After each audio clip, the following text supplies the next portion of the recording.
We got her. Mandy McAllister in the house. She is the leader of GoBundance women's group. Tons of entrepreneurship women. She owns a car wash she just bought, and she's a multi-family investor. She is one of my dear, dear friends. It's an amazing episode. You got to jump in here on the Construct Your Life podcast. Give it a listen. Enjoy this episode. Constructing your life is about much more than just building a bank account. Each week, join mindset coach Austin Linney as he interviews guests who are constructing their dream lives and impacting the world around them on a daily basis. If you're an entrepreneur or wanting to start a business, or you just want to hear motivating stories of how others have overcome the odds, you are in the right place. And now for your host, Austin Linney. Guys, that's a lot of hair you're throwing around there, young lady. I mean, that is a lot of hair. I mean, It feels like it gets bigger every time. We got, you know what's crazy? The most guests I've ever had on the podcast, I think you're now same one, or two of my friends that are girls, Annie and Mandy have been the most guests on the podcast. I don't know what that says or what it does. It doesn't really matter, but we have the amazing Mandy McAllister in the house. How are you doing? I'm just living the dream, Austin. So excited to be here. I'm a frequent flyer. Do you know on Saturday Night Live, if you host 5 times, you get a special jacket? Do I get some sort of a we're gonna have to do life jacket? Yeah, we're gonna have to do Construct Your Life jacket, and then we'll have to do like a big beanie because there's a lot of hair there. So we're gonna. I'm down. So I say this not to piss anybody off, but I am a wild card. I'm a wild person. I do a lot of crazy stuff, but I am more organized than people think. And one of the reasons I started getting out of real estate myself, and I'm just talking about me, was during COVID, and with interest rates, nothing makes sense anymore. Like the pricing doesn't make sense. I'm cool with like wild stuff and everything like that, but like nothing just made sense to me. And that's why I gravitated towards business, among with learning from people. And I'm not saying you're still heavily involved in real estate, but the first question is kind of, even though a car wash is real estate, there's a business on top of the real estate. What is your initial takeaways right off the bat, owning a car wash and then owning apartment complexes? Sure. I think that multifamily on non-recourse debt that I own by myself or with just a few partners is always going to be my end game. Okay. I think the nature of that non-recourse debt is really how the rich get richer story. Okay. And I plan to, put as much into that as possible. That being said, you run out of money pretty quick if you don't have an engine for cash flow and you're just kind of living off the dividends, the cash flow, a floor of income for your real estate. So how do you grow if you just have that floor of income coming in that you live off of? Mm-hmm. Well, a couple of things. One, having the opportunity to serve as CEO of GoBundance Women, we do these calls that examine how people got from a 7-figure net worth to an 8-figure net worth. And a thing that I know to be true based off of dissecting these, week after week after week, is that the fastest way to $1 million net worth is real estate. The fastest way to a $10 million net worth is a business, right? Wow. So if you want to go to 10 million, 100 million, a billion, there's actually a graph I'll show you that was absolutely mind-blowing that was in addition to this. So if what got me here won't get me there, I need to make a pivot, and therefore car washes. It was a statement I heard from Alex Ramosi when he says the biggest way to grow wealth that's non-taxable is inside of a business. And when I heard that, I was like, oh, okay, well, that makes a lot of sense, right? Because what I was explaining to my guys the other day about, there's the value of the business, and then there's the enterprise value. The value of the business is what you see today in the revenue, but you're not acquainting for what I could make, right? And so somebody says to me like, oh, you closed on the business. Like they told me like a week after, like you're a millionaire. And I went, what? And I was like, oh, like I am. Like I didn't even it's not realized value, but we could get that money for the business. Not that I'm selling anytime soon, ever. But it was a wild experiment, like this thing that you look for forever. Like you're like, okay, what happened? technically it's not in my bank account, but it happened. And then I go, okay, did that change any way I feel? No, let's do more of it. And so it was like, like it was like that realization, and like 2 minutes later, it was like, okay, cool, let's go back to work. Like, oh my God, it's just like anything, yeah, like if a big life thing happens and then, well, how do you feel? Same as yesterday, just yeah, the yeah, same. same. I mean, I do think, I was having this like kind of mini debate, I guess, or just like sharing of thoughts that, if you're buying an apartment building, that is a business. And that is true in many ways. However, if a couple of notes on that, if I want to buy multifamily at a 4 cap, which is really a thing that's happening a lot these days, the 4 cap. So just to zoom out and think of what is true, think of the math of multifamily real estate. Its value equals NOI over cap rate. So if NOI, net operating income, like call that $1 of cash flow. I know that it's not cash flow. Just stick with me for comparison purposes. $1 of cash flow costs me $25 if I'm buying it a 4 cap. That's just the truth of the math. However, if I want to buy a car wash, which includes the real estate usually, is I'm going to pay 3x EBITDA. So earnings before interest depreciation, like that is basically the cash flow number, quote unquote, for a business. So do I want that dollar? Do I want to pay $3 for that dollar of cash flow? Or do I want to pay $25 for that dollar of cash flow? And then kind of the follow up to that is I can see a direct path to tripling the EBITDA for my car wash, to triple the NOI for my real estate. I mean, you'd have to create new units. You'd have to triple the rent, which is not legal and would be terrible for the people living there, right? So the chance to really drive revenue happens in a business in a way that it doesn't happen in real estate stuff, in multifamily stuff. And when you bought the business, what was easier than you thought right out of the gate? There were more challenges than you get into stuff not knowing what you don't know, right? And I think a big piece of the work that I've done over the course of the last 5 years or so was to make choices that were reasonable enough and not need to be perfect in my decisions. So I have moved into making what feel like little bets. The car wash in total was about $475,000. I bought single family homes for that amount, so that didn't feel like a huge bet, So what was easier was honestly, there were a number more challenges than what was easier than I thought. Well, my next question was, what was harder? I figured because that list is real long, Austin. That list is even the things that I thought were going to not be terribly difficult. Like, okay, what was one of those things? I didn't think that changing merchant accounts means collecting of credit cards. Bro, like, oh yeah, you just make some phone calls, you find a group, they support you.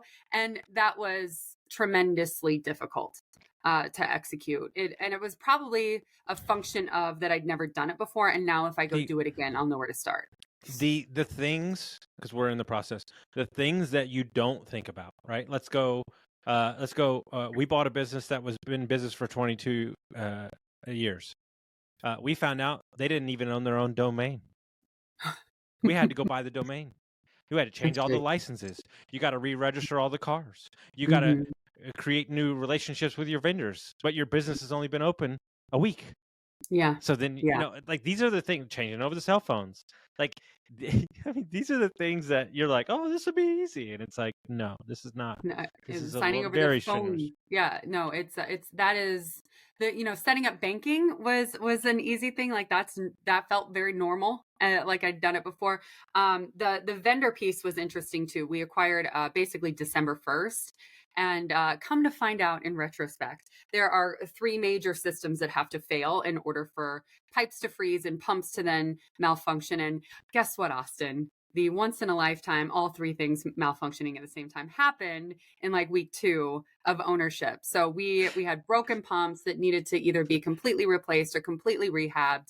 We had hoses that froze and were leaking. And there was a lot of deferred maintenance that we'd inherited that we didn't recognize because we've never done it before. Right. But now we're about, 5 months in or so.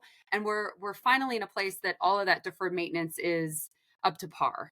and we're really making things the right changes. Much like in multifamily, if you're going to increase a rent by a little bit, you want to make a little bit of an improvement in a common area to make sure that your residents know that you care and you're putting that money to good use. Well, we improved a lot of the exterior, made it prettier, and changed the decals on the inside of the self-serve bays. And then we took the self-serve bays from $2.75 to $3.25, which has meant a whole lot more quarters collected. So I would give up everything to be in your house the moment you got the phone call that the pipes burst. And how did you react? Did negative town go crazy in your brain? Did you breathe? Like that first big business emergency, which is way different than hey, we have a problem at the apartment complex, right? Because it's a functioning business. I mean, Tony Robbins said something that, if you are signing up for a business, if you're going to own multiple businesses, the chances of something going wrong at any given moment is basically a certainty, right? So things will go wrong. I knew when I signed up to be a business owner, to be an entrepreneur, that the gene that I would be using is the figure it out gene. Okay.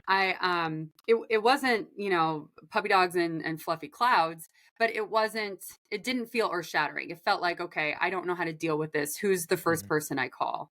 I'm in this business with my fiance, and he's not really done as much entrepreneurship stuff as me. So I think the most interesting thing was the chance to really dig into communication, dig into, all right, how strong is this relationship? Because we're in it right now. We're in it. We're going to fix this together. Hold on. This is all new to me. I'm figuring this out for the first time. So typically they say, if you really want to test a relationship, do what me and my fiance did, which was travel together for 9 months in a car with just us. So that was enough. But you decided, because you're Mandy, you wanted to take it another level, and I'm going to go buy a business with my fiance. So why not? Unpack that one for me. Yeah. Well, there's 3 kids, so they have volleyball and judo and all of the things. So we can't be in a car for 9 months. So Scott comes from a really entrepreneurial family. He's a high school football coach and teacher, and this really lends itself to something that he could really be in on. And it worked out. It's working out really great. I say I'm about 80% handy. He's about 90% handy. There is so much figure out how to clamp off this hose. We need to make sure that is filling and the, hydro minder isn't overflowing. There's a lot of handiness necessary if you don't have a full-time kind of mechanic or person working for you. And the size of this deal doesn't afford that. So working with Scott on this has been really fantastic. And honestly, I think it's supercharging our path towards great communication and really kind of leading me to double down that I've made really great life decisions. I went golfing with my dad recently, a couple months ago, and we were talking about HVAC and plumbing, the business. And he was like, wow, you know a lot in a short amount of time. And I was like, well, I mean, it's not really an option. You kind of got to know what's going on. I was like, second, you just and just so everybody, I'm giving you a secret, okay? Because I've done this my entire life since I was 18. I've been in a lot of meetings and a lot of rooms I probably shouldn't be before I was ready. If I don't know a word or something, I write it down in my notes and I research it later, right? Or I'll go find the person. Yeah, to ask the question. I mean, I have a perfect piece to this. So I feel relatively confident in apartment buildings right now. I've done enough reps that when I come to a conversation, I speak enough of the language that I can be fluent in it, right? I am not fluent in car wash stuff. Yeah. So when I come to a car wash, I first have to accept that I have this mind of a beginner.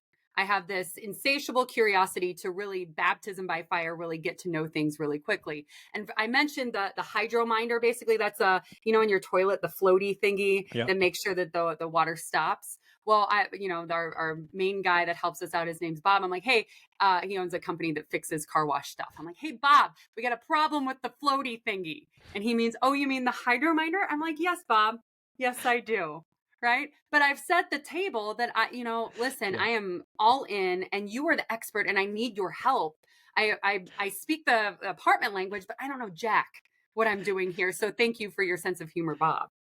Dude, I got the greatest. So we have a guy that works for us. He's 70 years old. He's the oldest guy. He's been working on HVAC and plumbing and electric since he was, 50 years, easy, maybe more.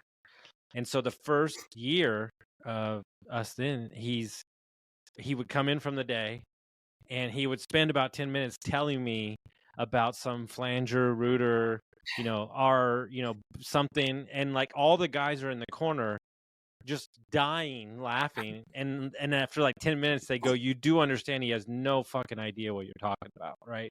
And but what people don't realize, and granted, you got to gain their trust quick, but Right. when you buy an existing company, there are people there that do know it, so if they trust you, they'll help you kind of bridge that gap. And we've been lucky enough, because even my CEO, he spent 20 years as a plumber. They didn't really do a lot of HVAC. So him and I are both kind of learning on the fly. He knows enough to be dangerous. But, that is really the thing. And you know what? I had a client this morning. They did a full remodel that he was the project manager on a hotel. And I said to him, he's a very young kid. I said, how ready for you are you for number 2 and 3? He goes, oh, I'm good now. Like, it was just that one. And he's like, oh, yeah, I can handle it now. I got it. I didn't know what to ask. I didn't know what I was going to do, but they made it through. And he's like, oh, yeah, I'm good now. And it's like, it really just that quick. I think that's the beauty of this approach of making little bets. Because, end of the day, I came out of pocket like $75,000 to buy this business, which at this point in my investing life, like that would sting, but it wouldn't kill me, right? If I just, that went to zero. So if you can make a little bet to do the learning that it takes to really make things happen, then the next one, 2, 3, 4, as you scale, you're gonna be able to, number one, execute much better, and then number two, get that business to a place that you can scale yourself out. Because that's where I'm at. I'm working in the business right now, and I want to be working above it, but I need scale to be able to afford that full-time person to get myself out of it. Oh, I love it. And so, you're before we got on, we're talking about this amazing group of women at GoBundance. We mentioned a while back when you came on, I think you had just taken over CEO range. It's been a while now. What, before we even get into the learning lessons and what you're doing, like, what has that done for you personally in your fulfillment bucket, like running this group? I started as a member, and now I get to serve as our leader. And, all the time as a member, there were some things that felt like, gosh, if we could just tweak that, it would feel so much more special. If we could just, gain access to those things, then this would really feel more valuable and powerful for my life. And we've been able to open a lot of doors and really get the type of information and really tweak things in such a way that we are helping women scale their businesses, that we are paying attention to, oh, you're doing lots of short-term rental stuff. Let's make sure we're nurturing that and providing you the space that it takes and the tools that it takes to be able to take that to these new levels. And I think too, a chance to have an audience with people that I really admire and wouldn't probably have an opportunity to meet otherwise. We actually just got back from Costa Rica, and a couple of our speakers, man, they just are mind blowing how approachable and just like us they are. And I think a thing time and time again, whenever I get around people who've done bigger things than me or are billionaires or,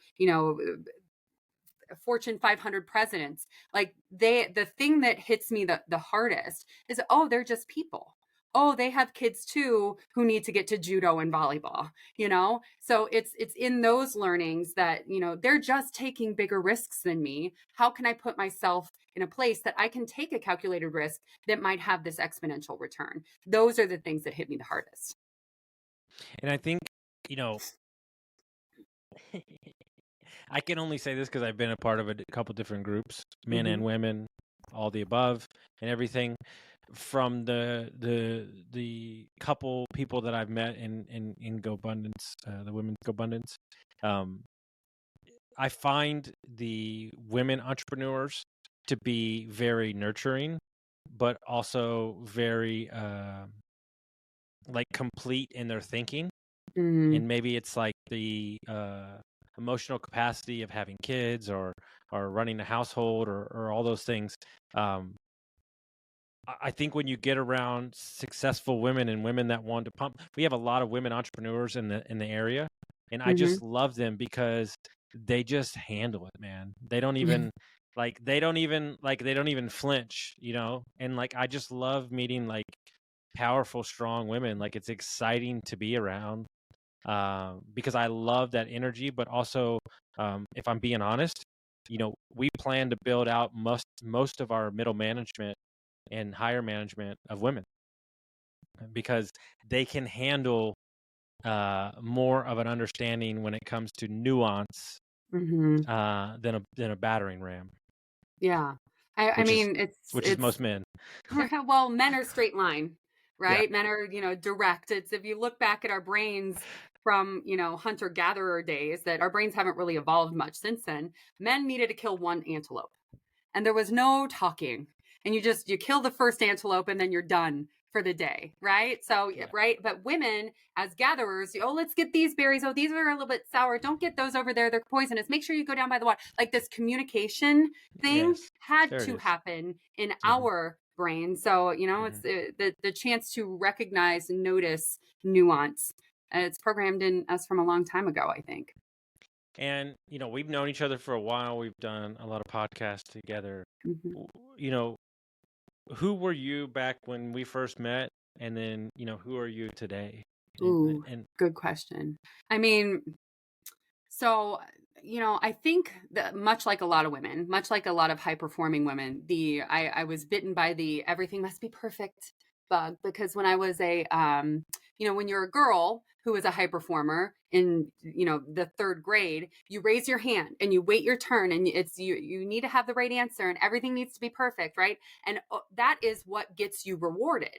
That's what gets you the pat on the head from your teacher, from your parents. And I very much went into like performance achievement junkie mode, because that is how I felt loved by achieving, right? mm-hmm. So I felt maybe 5 years ago, a thing that I've been working on over the last 5 years is to really break that down, that I'm more than my achievements, that the impact I bring to the world is the ultimate thing that I could bring. And the fear that kept me in achievement mode, that I'm breaking down now, that I'm still not done with, is what's going to take me to that next level.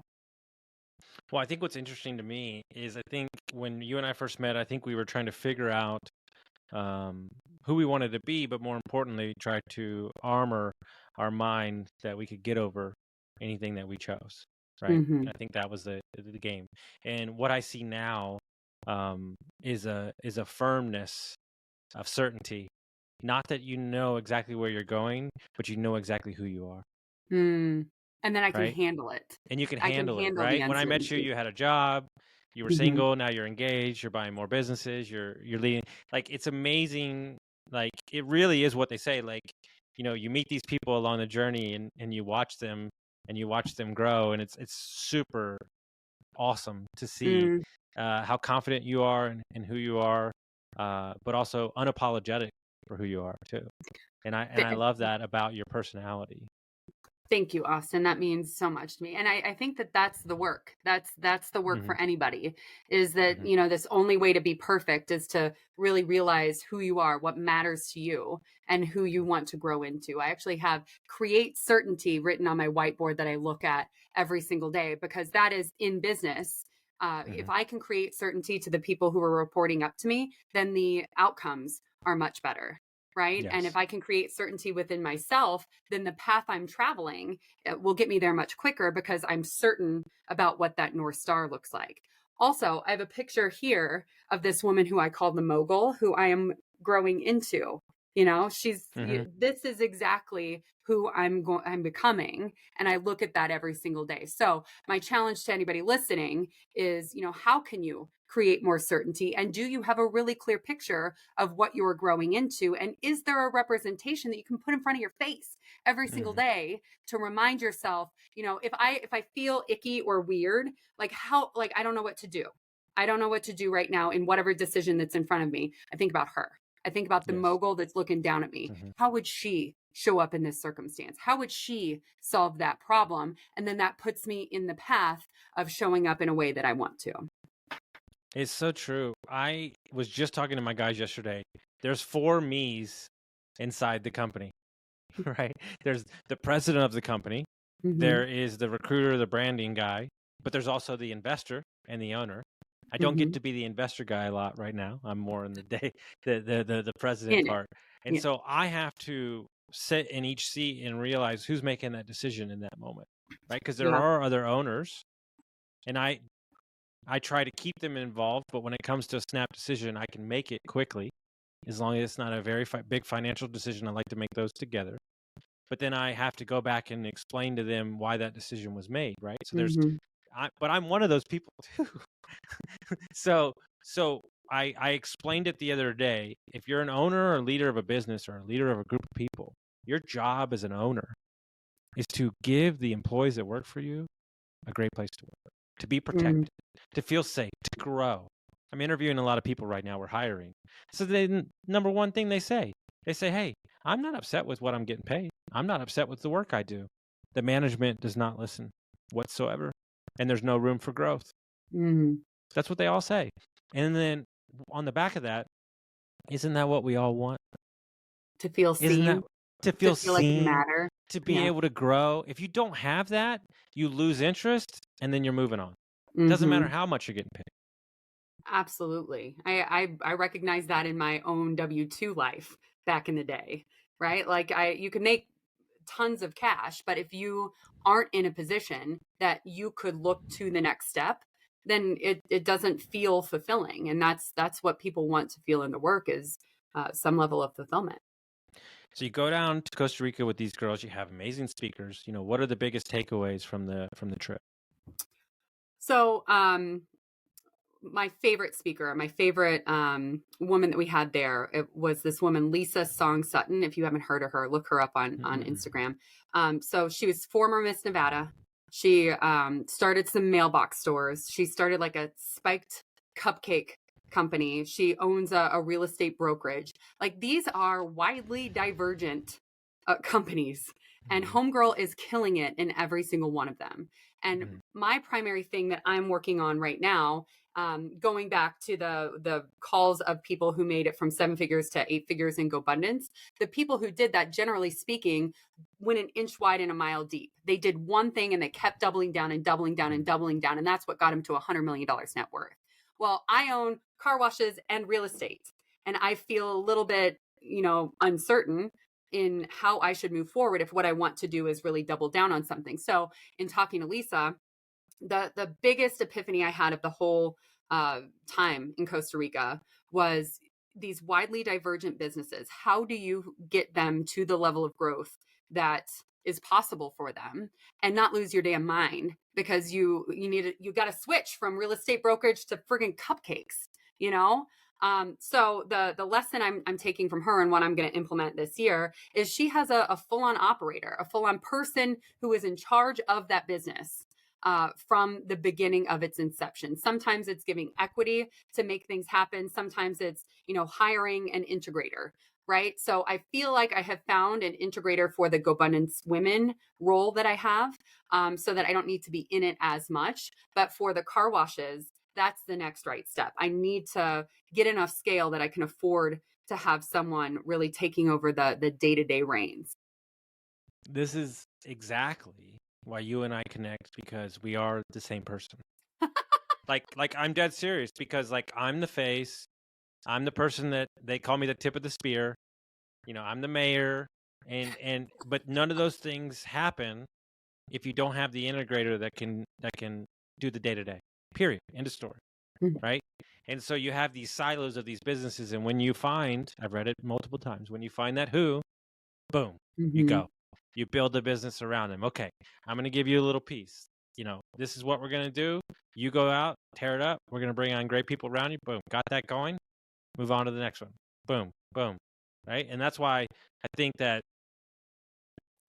there's a lot of people that are great at what they do, but they don't want the recognition. More importantly, they don't love all the other stuff that comes along with it. The going to the chamber of commerce meeting, the speaking to the Capitol, which I did last week. Like they don't want to do that, right? Like, and so when you find those people, you just give them all the support they need. You're their sounding board, you're their vision, and you just let them run. And that's why that it can happen really quickly. And their brains work in details in a way that my brain just doesn't. So Correct. I think this idea, another great conversation was with this other woman, Brittany Brooks, who she owns a really big brokerage in Jacksonville, Florida for KW. And she doubles down on StrengthsFinder, that specific personality test, because the stuff that I love to do like fills me up. And when it comes to expense reports, I freaking suck, Austin. I am terrible. And I'm 6 months behind. So who do I put in that position in order to help me fulfill that need of the business, who that really fills them up? Because to some people, expense reports and numbers and making chaos into something that's really organized and beautiful, that gives them life. It does not give me life. Let me show you how important this is. This is a true story. I've shared this with some people, but not many. One of my first business partners ever, I met him through the mastermind that we were all a part of. We had Airbnb business together. He got into the military. He was a helicopter pilot. He's at West Point now. He's had 2 kids. He asked me 2.5 years ago, he said, hey, I love my country. I'm a man of honor. He's a young guy. He said, I'm going to go lead, and I'm going to be the best at what I do now and learn the most I can leading men. He goes, I need to take a break from business and be there for my family while they grow up. And I said, I love it. Perfect. We'll shut down that business. So we shut down that business. And I said, the moment that you get out in 2026 in the summer, whatever you want, it's done. Like, I'm going to buy your family a house. You're going to own a piece of everything I own a piece of, and you're going to run my life. I'm going to disappear for 3 months and, reset myself and come back in this different mode. He loves spreadsheets. He loves the penny. He's the most organized human being I've ever met and the most loyal. That's how important. He goes, why would you do this? And I go, because I could teach anybody anything, but to teach somebody that knows me, knows what I'm about, cares about me, cares about my vision, and also is the opposite half of me, you can't put a price tag on how comfortable that makes me to go really chase what I want to go do. And so I'm kind of like the Tasmanian devil right now, like cleaning up my life. So when he comes in and he's like, and this is what he said to me a year ago. He said, yeah, I'm going to come in. He goes, I'm going to cut out 60% of the bullshit you're doing because it's a waste of time. And then we'll focus on the 40. I said, see, you're already paying off. I think that's so much. That's everything. As you ascend any goal, any level of success, it's getting rid of that BS, right? So how can you focus on the 20-30% that really fills you up, Pareto principle it, and then hand off the rest? So Yes. to find someone who can help you delineate what that BS line is that really is gold. So I had, you'll love this. I was at a business conference. I told this story a couple times. I was at a business conference, and then these 2 guys, one has 16 companies, one's doing 30 million a year. They have 10 companies. They're rolling up massive companies, people managers to a T, people I really respect. Finally met them in person. So we're sitting there. The whole conference is going on. We're not even there. We're out in the hallway talking, and I'm telling them everything I'm going to do, and I'm very excitable, like to get to talk to them. And the one guy that has become a quick friend, who's a master operator. This dude's a fucking savage. He looks at me and I explain to him like my dream and all I want. And he goes, yeah, that's great. And he's like, but why? And like literally like short circuited my brain. And I said, I'm going to get back to you when I have a proper answer, because that question needs a proper answer. And so it took me 6 months to answer his question. And the question was that I believed that I couldn't enjoy my success until I beat myself up enough to earn it because of my addiction. right? Mm. And he was like, oh shit. He's like, I need to go reflect on some shit after that answer. And I would, but my question to you is, how many times in our life do we not believe that we're worthy of something because the only way to get it is sure brute force and working 100-hour weeks. And that's my new thing is like, how do we like, I know it sounds so trite because it's Jim Rohn said it a million times, but how do you become the person that attracts the people, right? There you go. Perfect. How do you become the person that attracts the people that would come into your life that you need to make all this happen? You know, I think that is a uniquely, we were talking masculine energy and feminine energy. There's that brute force that you bring to go get stuff done. That's the straight line masculine energy. And then there's the relax and surrender. I think every time we've recorded, we've talked about the surrender experiment. Well, that was you. Yeah, it was you. So it was you. And I've shared that book 40 times since. So thank you. Sincerely, like the whole thing, this goes back to what we were talking about, at the beginning, is how do I figure out me? How do I figure out what fills me up and really get attuned to, my own intuition? And you only figure that out by getting quiet. I've heard somebody say, I don't know, I'm going to butcher it, but, prayer is, talking to the universe or God or whatever you believe in. And meditation is listening for the answer. Right? So end of the day, the thing that I am focusing on is how do I get as certain and as clear as possible on who I am, what I stand for, and what fills me up. And then I talk about it. Right? So as an example, the first time I decided I wanted to go bigger in multifamily, this was 2020. COVID had just started. I knew I wanted Class B. And I knew I wanted agency debt, and I knew I wanted Indianapolis because of, all of these, the rent growth and the population and the jobs, and then not Illinois because of the landlord unfriendliness. All of these reasons were super compelling. I didn't have a ton of money to invest at that time, but because I was so freaking clear, Austin, on what I was running after and the why, a guy who had a different problem than me, he needed to place $1 million across my path by way of another business partner. And he went in with that $1 million for us. So the question back to anybody listening that feels wonky or unclear or wants to attract things, it's an inside job first. How can you get clear on who you are, what fills you up, and those things? And as soon as you are clear, talk about it. And then you will begin to attract the right people to help fill those gaps in that vision that you have for your life and your business. I'm not going to share anymore because that was perfect. She just got on her stage and she went to town. I love it. So if people want to find out about the group, they want to track you down, how would they do that?